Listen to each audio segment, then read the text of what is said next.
This podcast encourages and empowers you to create your own unique real story, develop your own unique real statement, and discover your own unique real self. The power is yours. Good night, Elizabeth Ross Holmstrom. Holmstrom. It's like a tongue twister, isn't it? It is for me because I was Ross for 40 years. Yeah, it was so nice and short, yeah. And then he brought his long last name with him. It's true. So it's, and his beautiful spirit. So that all worked out. There we go. So it's Holmstrom or Holmstrom. Yeah. Which one is it? Say it, please. It's Holmstrom. Okay, so it's like Holmstrom. Okay. All right. Elizabeth Ross Holmstrom. So how are you doing on this wonderful, beautiful night? It is a beautiful night. It's a little chilly here in the Northeast, and things are well. We had our beautiful supper together, and I've just been doing some journaling and enjoying the evening. That's wonderful. Where in the Northeast are you? I am in Portland, Maine. Ooh, I heard it's cold now. It's actually supposed to be the last kind of, not the last necessarily, but it's supposed to get into the zero and negative numbers, but then it will all go away and then the spring will come soon. Oh, I loved Maine. I loved it. Mm-hmm. It was beautiful when we were there. It was, and the people are amazing, and there's a lot of breweries there as well. Yes, there are. There's some fantastic breweries. Yeah, it was intriguing to see the culture because it wasn't like a type of drunk type of thing. It was more very social, very social. Yes. Yes, there's food involved. Yeah. So there's a lot of great food and great breweries, and yeah, it's a really great culture. I think there's a lot of I've been here 30 years. I grew up in California, and I love how it's changing. It's really getting to be a much better mix of people from all over, and that always makes for a much more rich culture, I think. Well, do tell us which of your talents is responsible for us connecting at this specific time in history. It is my connector talent. I love exploring new things and connecting people and ideas, and through that, I received an invite from a site that I'm part of. A woman named Bobby Carlton has a beautiful site called Innovation Women, where she promotes women speaking at events and conferences, and it came through that connection, and I said, yes, this sounds so intriguing. So I used that talent. That's amazing. There's something I saw in your bio that intrigued me. The systems change architect. Explain that to me, please. I am someone who sees patterns in seemingly unconnected things, and then have an ability to map them together to create positive change. And I feel like I'm growing into that gift more and more. And sometimes it takes, age and maturity to kind of look back and notice those patterns as something that was maybe, more meant to be. Now it's more intentional. I think before I used some of those skills, but it wasn't as intentional as it is today with some of the things I'm passionate about. Who did you learn that from?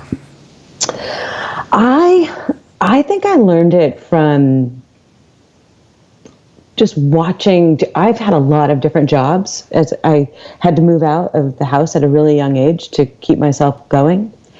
And I've consequently worked in a lot of different types of work. So I've anywhere from hotel work to manufacturing work to customer service, and then to sales and product development. And I think all of those things really lent itself. So I would say it's a lot of different mentors versus one. Why would you continue to repeat that skill? It feels so unsettling sometimes when you're moving from one place to the next. Yeah. Why, nevertheless, will you continue to be who you are? I will continue because it ultimately results in positive change. It ultimately results in things changing from where they might be fine, but not ideal or not bringing something to the next level. And I think that's what I see from it, is that I'm able to go from one with a group of people, go from one thing to a better place. How challenging is it to see into your life and apply the principles you would apply that would naturally occur, right, when you look at other systems? Of course, it's a lot harder when you look within.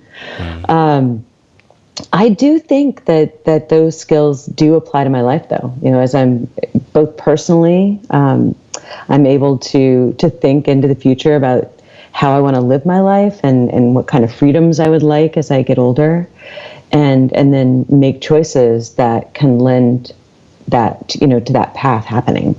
So it works, I think, both life and in business. Where's the best place for someone to connect with you who's listening? The best place is at BreakTogether.net.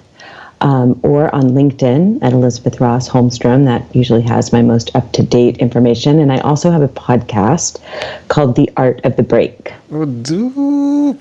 Podcaster, family podcaster. That's wonderful. That's wonderful. It's fun. All right, tell me one other thing that you've done consistently over the last 3 years, please.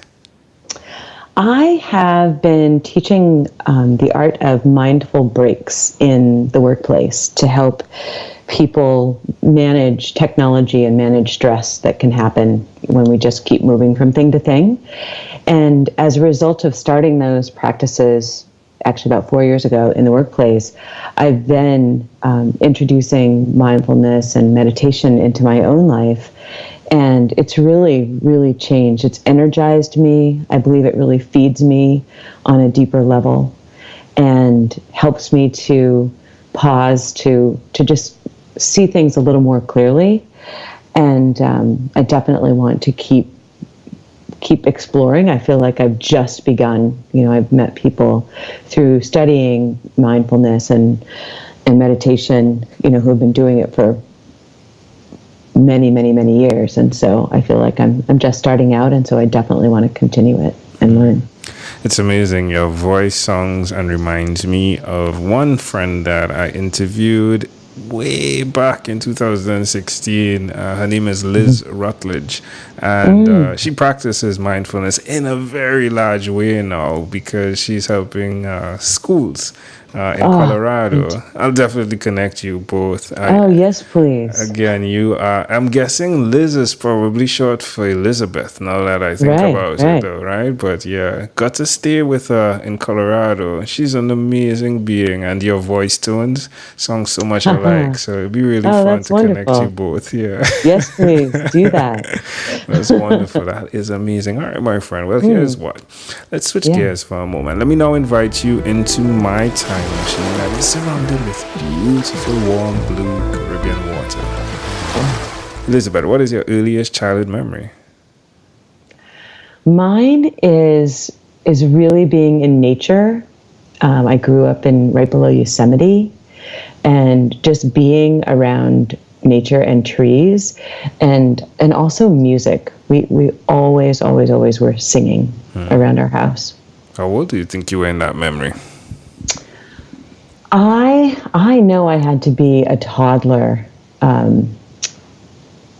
just probably not a baby. I don't know how far back we can truly remember, but, as far as I can remember, I remember always singing around the house and exploring.